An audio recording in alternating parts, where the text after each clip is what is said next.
In this video, we're going to use the leading coefficient test to describe the right and left-hand behavior of this graph. So a little hint for this particular example is that we're going to determine the leading term by multiplying the leading term from each factor. So notice we have three factors, 1, 2, 3. So we're going to take the leading term from each of those factors. So here we'll take our 1/4 x.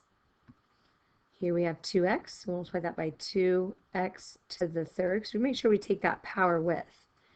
And then we've got our x, and that's to the second. We're going to go ahead and multiply those together. So we're going to have 1/4 times 8. We're going to have x to the 6th power. Remember, there's a 1 there. We get to add our exponents.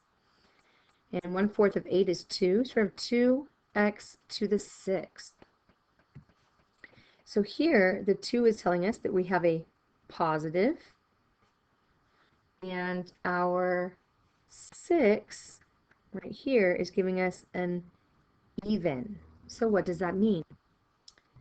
Well, because our leading coefficient is positive and the degree is even, by the leading term test, that's telling us the end behavior is going to be up to the left and up to the right.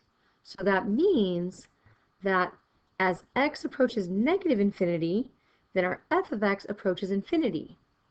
And as our x approaches positive infinity, our f of x also approaches positive infinity. We can check out a graph of this function.